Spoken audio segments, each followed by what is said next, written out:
Caríssimos irmãos e irmãs em Cristo, quem vos fala é Dom Pedro Cunha, bispo diocesano da Campanha.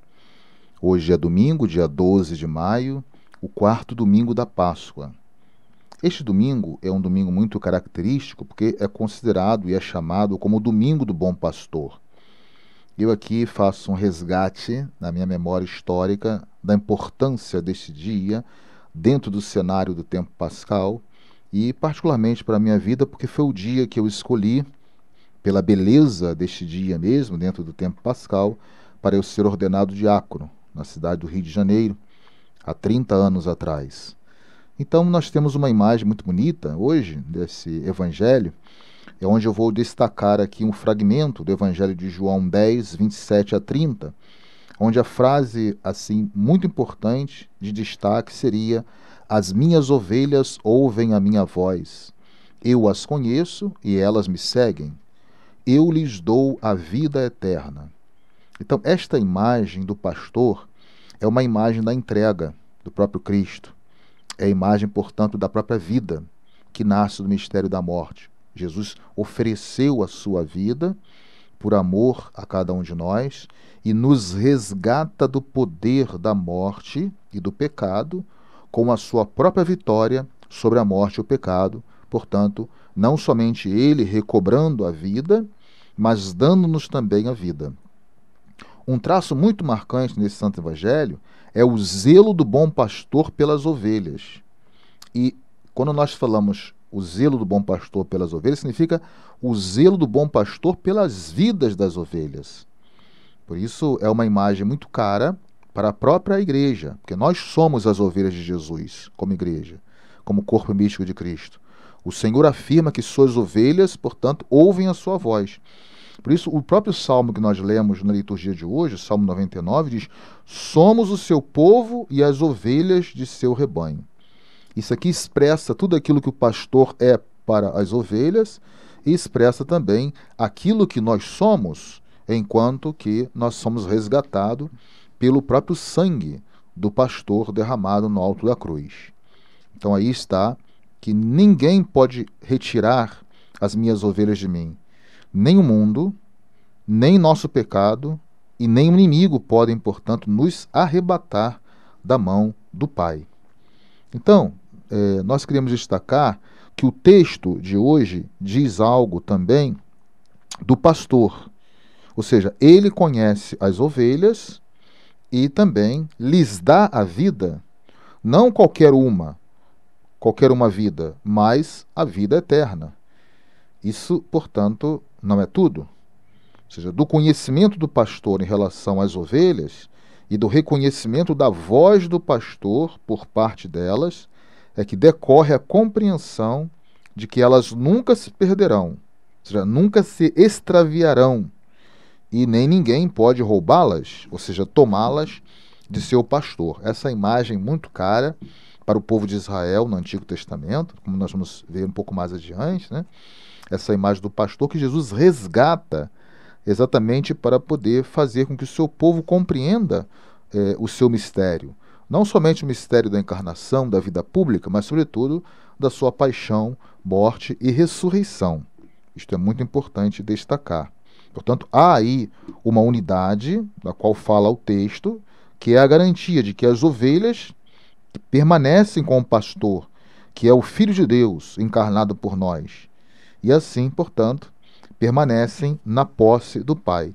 Jesus tem compreensão de que esse pastoreio dele, ele entrega esta missão na consumação de sua vida ao próprio Pai. Então aí, outro aspecto importante para fazer parte desse redil, ou seja, desse grupo das ovelhas de Cristo, é sem dúvida ouvir. O verbo ouvir é muito importante, né? Ouvir a voz do pastor. O pastor também não somente conhece as suas ovelhas, mas também chama cada uma pelo seu nome. O critério de reconhecimento nosso, como sendo membro desse povo, significa ter essa sensibilidade, estar atento e continuamente ouvindo a palavra ou a voz do pastor. As ovelhas escutam a voz do pastor e, porque escutam, ele as conhece. Aí está essa reciprocidade. Ao mesmo tempo que a imagem do Evangelho fala do pastor, também, sem dúvida alguma, quer traçar qual é a natureza e o perfil de cada um de nós como ovelhas deste rebanho e desse pastoreio de Cristo Jesus. Jesus, porém, refere-se às suas obras de misericórdia e santidade.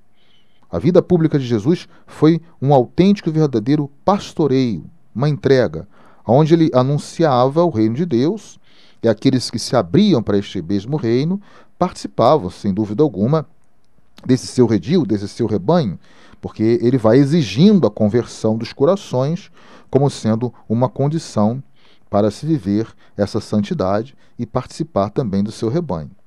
Assim, nele deve ficar visível aquele Deus santo que já no Antigo Testamento estava prometendo, né? Como nós podemos ver o próprio fragmento do profeta Ezequiel, quando diz no capítulo 34, né? Pois eis o que diz o Senhor Deus, vou tomar eu próprio o cuidado com minhas ovelhas, velarei sobre elas. Como o pastor se inquieta por causa de seu rebanho, assim me inquietarei por causa de minhas ovelhas. Eu as reconduzirei de todos os lugares por onde tinham sido dispersadas, num dia de nuvens e de trevas. Portanto, aí está a concretização da palavra do profeta nessa imagem de Jesus como sendo o bom pastor.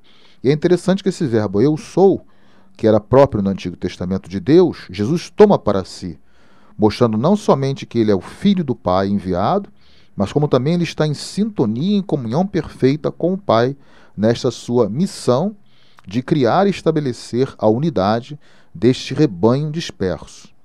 Então, segundo o texto do Evangelho, qual deve ser a atitude das ovelhas e qual é a atitude de Deus na pessoa de seu Filho Jesus?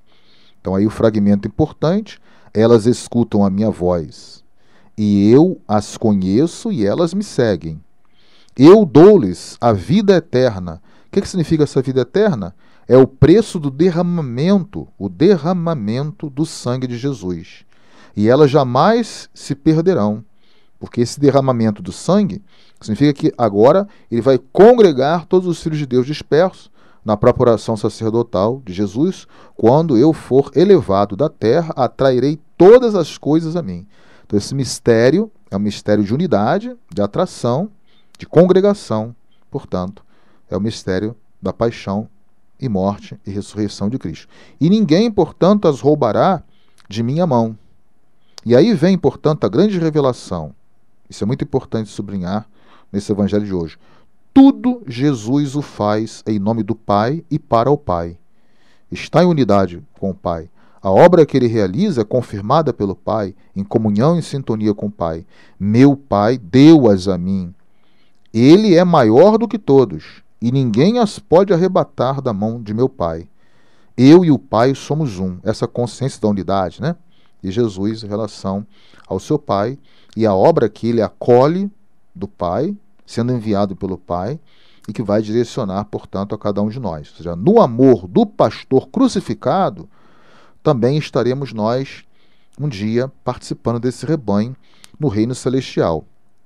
Para concluirmos, caros irmãos, a beleza desse domingo, da liturgia da palavra, é que a imagem do cordeiro pastor, que Jesus ao mesmo tempo que é o cordeiro, como bem destaca a carta aos Hebreus, né, que é uma carta de cunho tipicamente sacerdotal e sacrificial, ele também é o cordeiro, ao mesmo tempo ele é o pastor. Nos diz muito sobre Jesus Cristo e sobre nós mesmos, né? É a perfeita imagem da relação única de Cristo com a humanidade. O gesto salvífico, universal, congregacional de Jesus por todo o gênero humano. Todas as coisas atrairei a mim. Ou seja, ninguém pode ficar indiferente diante da grandeza e da beleza deste mistério. Então, o nosso pastor, Jesus Cristo, não é alguém distinto de nós, mas alguém como nós. Ele assumiu plenamente a nossa humanidade. Portanto, ele participa da nossa condição e sabe para quais pastagens nos conduzir, a fim de chegarmos, portanto, com segurança um dia no redil de Deus. Então, que possamos nos sentir ovelhas e, ao mesmo tempo, tendo Cristo como pastor, sem jamais se separar desse rebanho, para que também assim, ouvindo a voz do Cristo Pastor, possamos um dia, como comensais, participar desse festim celestial que o próprio Deus prepara para todos aqueles que vivem, portanto, no rebanho de seu Filho Jesus. Louvado seja nosso Senhor Jesus Cristo, para sempre seja louvado. O Senhor esteja convosco, Ele está no meio de nós. Seja bendito o nome do Senhor, agora e para sempre. A nossa proteção está no nome do Senhor, que fez o céu e a terra. Por intercessão da Virgem Imaculada, dos nossos beatos Padre Vitor e Inha Chica, abençoe-vos o Deus Todo-Poderoso, Pai e Filho e Espírito Santo. Tenham todos um abençoado dia do Senhor.